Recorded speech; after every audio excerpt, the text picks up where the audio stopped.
नमस्कार साथियों, आज का वीडियो सीईटी 12वीं स्तर एग्जाम 2024 से संबंधित है। दोस्तों इस वीडियो को सर्वप्रथम हम बातचीत करेंगे सीईटी में नॉर्मलाइजेशन होगा तो किस शिफ्ट के नंबर बढ़ेंगे।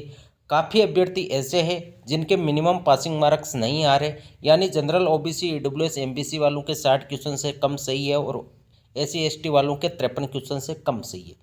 तो उनका सबसे बड़ा सवाल यही है कि सर 2-3 क्वेश्चन कम सही हो रहे, क्या हमारा नॉर्मलाइजेशन होने पर हमारा सिलेक्शन हो जाएगा, हम पास कर लेंगे सीईटी। दोस्तों इसके ऊपर बातचीत करेंगे।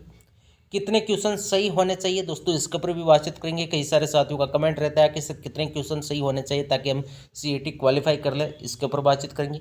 कौन सी शिफ्ट सबसे कठिन थी, क्योंकि जब नॉर्मलाइजेशन होगा तो कठिन शिफ्ट के दोस्तों नंबर बढ़ेंगे, यह स्वाभाविक सी बात है। तो कौन सी शिफ्ट ईजी, कौन सी शिफ्ट हार्ड थी। पेपरों में राजस्थान जी के बहुत कम पूछा गया, यही कारण है कि अधिकतर विद्यार्थियों के नंबर मिनिमम पासिंग मार्क से कम आ रहे हैं। मेन कारण यही हुआ आपकी बात। चाहे हम इंग्लिश की बातचीत करें, मैथ की बातचीत करें, साइंस की बातचीत करें, यह हार्ड थी। पेपर का क्या लेवल था, दोस्तों तमाम पॉइंट के ऊपर यह वीडियो रहेगा। क्या नॉर्मलाइजेशन से नंबर कम होंगे, कई सारे साथियों का यह भी सवाल है। दोस्तों इसके ऊपर भी बातचीत करेंगे। ऑफिशियल आंसर की कब तक आ सकती है और जब ऑफिशियल आंसर की आएगी तो कितने क्वेश्चन डिलीट हो सकते हैं फाइनल ऑफिशियल आंसर की से, इसके ऊपर भी बातचीत करेंगे। इस सीईटी से कौन कौन सी वैकेंसियाँ आने वाली है जो बड़े पदों पर होगी, दोस्तों इसके ऊपर भी बातचीत करेंगे। जैसे पुलिस कांस्टेबल है, यहाँ पे भी पदों की संख्या बहुत दिख रहेगी। एलडीसी की भी दोस्तों आपको अच्छे खासे पद देखने को मिलेंगे। तमाम पॉइंट के ऊपर यह वीडियो रहेगा। सारी शिफ्टों के पेपरों का दोस्तों हम एनालिसिस भी करेंगे कि कौन सी शिफ्ट हार्ड थी, कौन सी इजी थी, नॉर्मलाइजेशन के अंदर एवरेज स्कोर प्रत्येक शिफ्ट का क्या क्या आ सकता है। दोस्तों तमाम पॉइंट के ऊपर यह वीडियो रहेगा। इस वीडियो को दोस्तों शुरू से लेकर आपको एंड तक देखना है और यदि चैनल पर पहली बार आई तो दोस्तों चैनल को सब्सक्राइब अवश्य कर लीजिएगा, क्योंकि इस वीडियो के माध्यम से तमाम साथियों को नॉर्मलाइजेशन से संबंधित दोस्तों किसी भी तरह का कोई भी डाउट अब पीछे नहीं रहने वाला। और आने वाले दिनों के अंदर जो भी वैकेंसीज नहीं आएगी इस सीईटी 12वीं स्तर से, दोस्तों हर भर्ती की मैं आपको सूचना आप तक सटीक देने की पूरी कोशिश करूंगा। तो सबसे पहले दोस्तों बातचीत करते हैं कि सीईटी में नॉर्मलाइजेशन होगा, किसी भी अभ्यर्थी को अब कोई डाउट नहीं रहना चाहिए। पिछली बार भी जब 12वीं स्तर का सीईटी एग्जाम हुआ था उस टाइम भी नॉर्मलाइजेशन हुआ, लेकिन उस नॉर्मलाइजेशन में हर शिफ्ट के अंदर जो नंबर बढ़े या कम हुए दोस्तों उससे हम कंपैरिजन नहीं कर सकते कि पिछली बार की तरह ही अब की बार उतने ही नंबर कम होंगे और उतने ही नंबर अधिक होंगे, क्योंकि पिछली बार पेपरों का लेवल अलग था, अब की बार अलग है।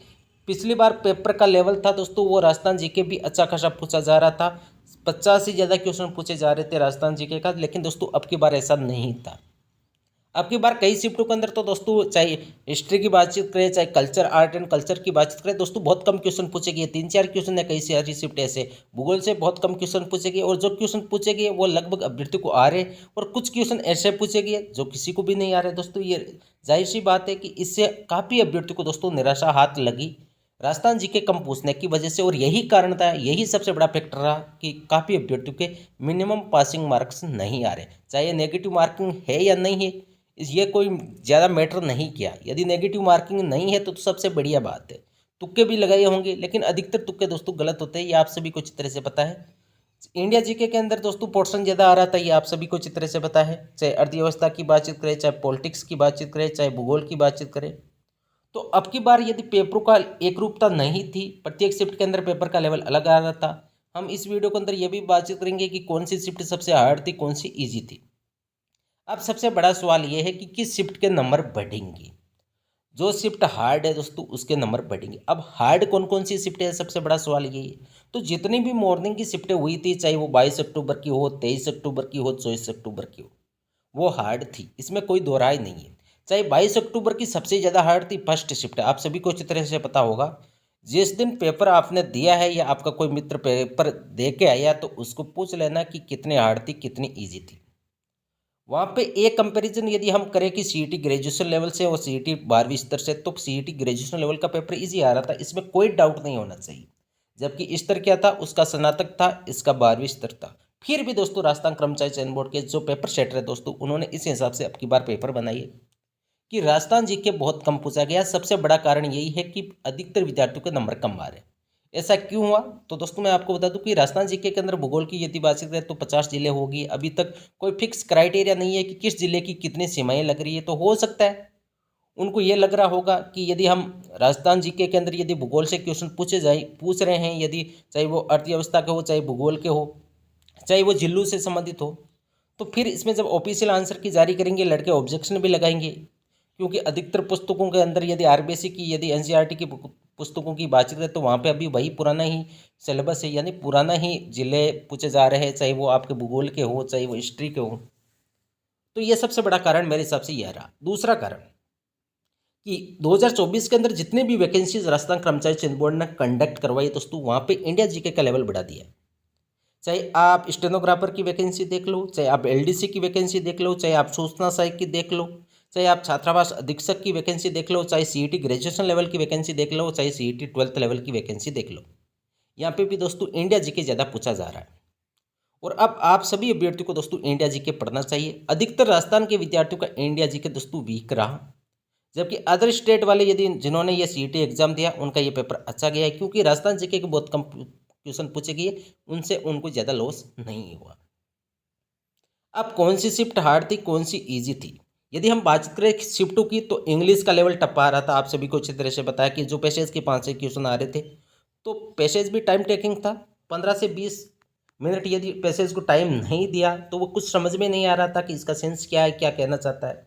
फिर उनके अंदर भी क्वेश्चन एम्बिगुअस कि कौन सा इसमें सत्य है, ए सही है, इस तरह के ऑप्शन आ रहे थे कि ए बी सी सही है या ए डी सी सही है।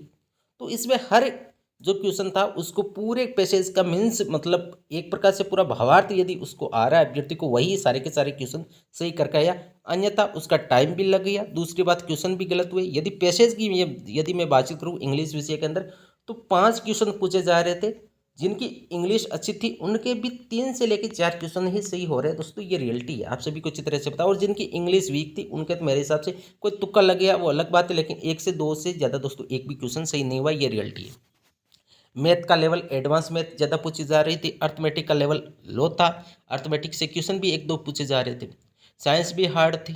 तो टोटल यदि पेपरों की बात करें कि पेपरों का लेवल कैसा था, तो हार्ड था, इसमें कोई दो राय नहीं है। अब सबसे बड़ा सवाल कि सर क्या नॉर्मलाइजेशन से नंबर कम भी होते हैं? बिल्कुल होते हैं। पिछली बार सीईटी के अंदर भी हुआ, वनरक्षक के एग्जाम के अंदर भी हुआ। जब नॉर्मलाइजेशन होता है जो शिफ्ट हार्ड रहती है उसके नंबर बढ़ते हैं। अब नंबर कितने बढ़ते हैं, कई सारे साथियों का ये सवाल जरूर होगा।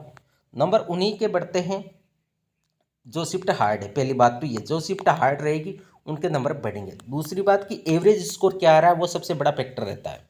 मान लीजिए यदि 22 अक्टूबर की प्रथम पारी की यदि हम बातचीत करें कि प्रथम पारी के पेपर का लेवल के अंदर यदि एवरेज स्कोर की बातचीत करें तो 70 क्वेश्चन सही हो रहे हैं एवरेज विद्यार्थियों के, और वही सेकंड पारी के अंदर अभ्यर्थियों के 80 क्वेश्चन राइट हो रहे हैं। तो इसका जब नॉर्मलाइजेशन होगा दोनों शिफ्टों का तो इनका माध्य निकाला जाएगा कि एक शिफ्ट जिसके अंदर 70 स्कोर है दूसरी के अंदर 80 स्कोर है, तो यहाँ पे इन शिफ्टों का एवरेज स्कोर 75, यानी 70 नंबर वालों के +5 हो जाएंगे, 70 क्वेश्चन सही है, और जिनके 80 क्वेश्चन सही हो रहे हैं उनके -5 हो जाएंगे। दोस्तों यही नॉर्मलाइजेशन का फॉर्मूला राजस्थान कर्मचारी चयन बोर्ड अपनाता है एवरेज स्कोर के माध्यम से।